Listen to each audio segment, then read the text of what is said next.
All right, Browns Nation. Are you feeling the heat? Because I am. And I've got something fiery for you today. We're diving straight into what could be one of the most electric quarterback battles Cleveland's seen in years. And leading the charge? None other than Shedeur Sanders. Yeah, that's right. He's landed in Berea with a chip on his shoulder and something to prove. And I'm telling you, the vibe around this guy is different. If you're a die-hard Browns fan like me, now's the time to lock in because what's happening right now could reshape the future of this franchise. So buckle up. We're breaking down everything, and I mean everything, you need to know about the fight for QB1. And hey, real quick, if you're loving this kind of coverage, don't forget to hit that like button, subscribe if you haven't already, and ring the bell so you never miss a second of this Browns journey. Drop a comment too. Do you think Shedeur will be the starting quarterback in 2025? Let's get into it. We've been through it all, haven't we? Since coming back into the league in 1999, we've cycled through 40, yes, 40, quarterbacks, trying to find the one. And now, there's a light at the end of that tunnel, and it's glowing brighter than it ever has. That light? It's wearing number 12 and goes by the name Shedeur Sanders. Drafted in the 5th round of the 2025 NFL Draft, Shedeur is already making serious noise in training camp, and I get it. 5th round sounds late for a guy making this much buzz. But hold on, because this kid isn't just some name on a jersey. He's Deion Sanders' son. Yeah, Coach Prime's bloodline. He brings the legacy, the charisma, and the swagger that we haven't seen in a Cleveland quarterback in ages. Now, before I dig into the QB battle itself, let me just tell you what makes Shedeur different.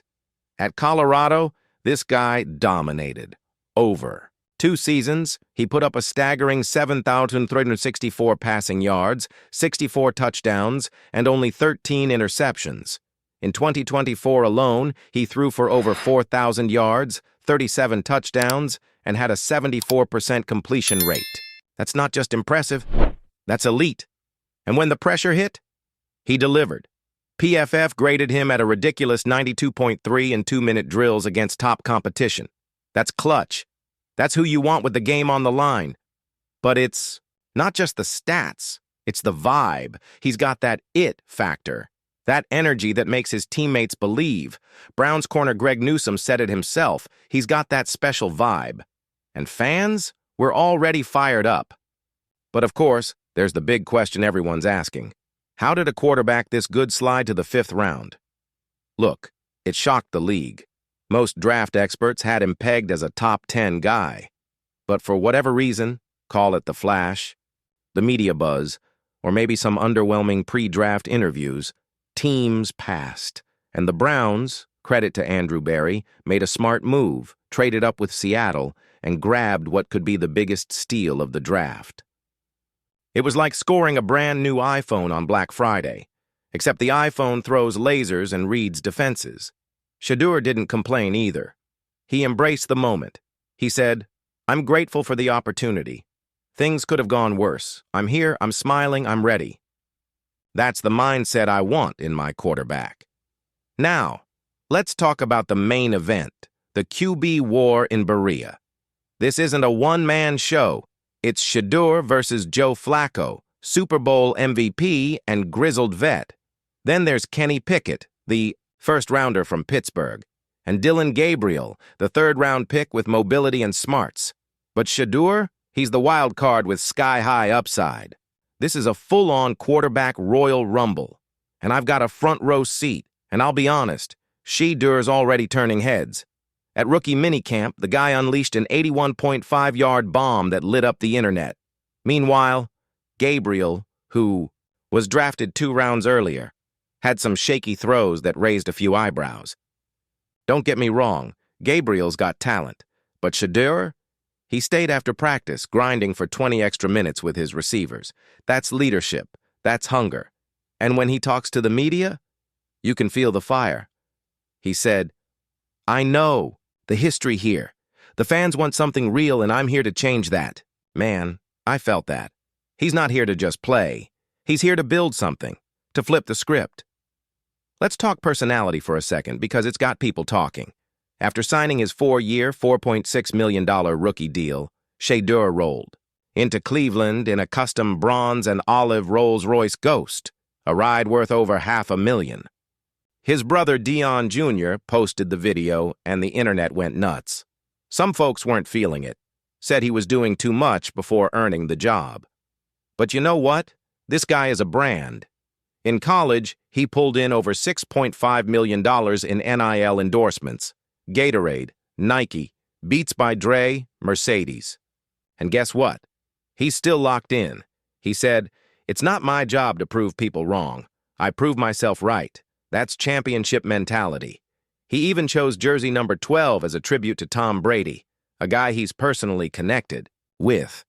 Not number 2, which comes with some Cleveland baggage. He's not trying to relive history. He's here to rewrite it. But we gotta be real. This QB1 race is heating up. Coach Kevin Stefanski made it clear. Reps won't be handed out. They'll be earned. Every snap, every throw. Shedeur's up for the challenge, and if he keeps showing that poise, accuracy, and leadership, we just might see him under center come week 1. So what do you think? Is this Shedeur's moment? Is he about to take over and become the face of this franchise? Or is there still more to prove before he earns that top spot? Let me know down in the comments. Smash that. Like if you're hyped for this new era. Share this video with every Browns fan you know, because something special is brewing in Cleveland. Now, before I wrap, I've got one more heavy update for the dog pound. And this one hurts. Jeremiah Owusu-Koramoah, the heart of our linebacker core, is officially out for the entire 2025 season. So take a breath. This isn't easy news to take. He went down with a serious neck injury late last season, and now we've gotten confirmation that he won't suit up at all this year. And the question that's haunting all of us right now, is this a temporary setback, or is this something even more serious? Could we be looking at a career-threatening situation? If you've been riding with this team like I have, through the heartbreak, the rebuilds, the 3-14 seasons, you know what kind of hit this is. Losing, Jock. It's like getting blindsided by a 300-pound lineman with your ribs exposed. Brutal. But let's not forget who Jeremiah is. Drafted in the 2nd round out of Notre Dame, he came in as a Butkus Award winner, a straight-up missile, on the field. In just 4 seasons, he racked up 308 tackles, 8 sacks, 6 forced fumbles, 3 picks, and 17 passes defended. Dude was everywhere, laying the wood, locking down running backs, sparking energy every time he made a hit. So let me walk you through it. End of October 2024, we're up against the Ravens. Jay dives in for a tackle. Angle's bad, real bad. And the hit? It's brutal. Head and shoulder first. You could feel it through the screen. Silence falls. Then comes the stretcher. Panic. I remember sitting there stunned. He was rushed to the hospital, and the early reports gave us a little hope. Said he had movement in his limbs, and I was so thankful to hear that. But deep down, I knew. This wasn't just another injury, and sadly, since that night, the news just kept getting worse. First, we heard he was put on IR. Then came the whispers, he's not coming back this year. And now it's official. He's out for the entire 2025 season. And here's the part that hits the hardest. We don't even know if he'll ever play again. Just let that settle for a second. A career-threatening injury. It's devastating. But before we talk about what it means for the defense, let's get one thing straight. Jay's health comes before football. We all want to see him flying around the field, lighting up running backs, firing up the team. But more than that, we want to see him walk, breathe, and live his life to the fullest. So flood the comments with love, with prayers, with memories. He's not just a player, he's one of us. Now let's talk about the fallout. Because losing Jay isn't just losing a linebacker, it's losing the heart of the defense. A guy who didn't just play fast, he was fast. He flew from sideline to sideline like a missile. He stuffed runs, covered tight ends, disguised blitzes, brought chaos to offenses and fire to the huddle. The guy was a walking highlight reel and a locker room leader, and now we've got a hole the size of Cleveland in the middle of that defense. Look, we already took some serious damage in 2024. Garrett's foot, DeJuan's injuries, and now, without 28 out there, we're staring at a complete identity shift. Coach Stefanski and DC Jim Schwartz? Yeah, they've got work to do. We've got to adapt, reshape, and forge a new defensive personality without our tone setter on the field. But Browns Nation, we've never folded. We've been through storms. This is just another. So while Jay heals, we rally. We come together. We tighten the ranks and fight on. This season isn't canceled. It's redefined. Drop a W in the comments if you're still riding with the orange and brown. Now I gotta ask, who steps up? Who fills those cleats? It's not just about replacing production. It's about replacing presence. The front office made a move in the 2025 draft. Second-round pick, Carson Schwessinger out of UCLA. Young kid, big upside, leadership instincts. But can he carry the torch Jay left behind? That's what training camp's about. That's what preseason's for. In the meantime, we need vets to rise. Jordan Hicks brings experience, no doubt, but he doesn't have Jay's raw explosiveness. Devin, Bush? He's got flashes of talent, but now we need consistency. Every down, every snap. So I'm asking you, who do you trust to step into that role? Hit the comments with your pick. And that draft move? That wasn't just about talent. It was a message, a statement. The front office knew what Jay's injury meant, and they responded. Could we have gone wide receiver? Sure. Could we have jumped into that QB firestorm with Shedeur, Gabriel, Flacco, and Pickett? Definitely. But this team chose to double down on defense. That's Cleveland football. Grit, grind, defense-first identity. Let's rewind a bit. 2024. That season was rough.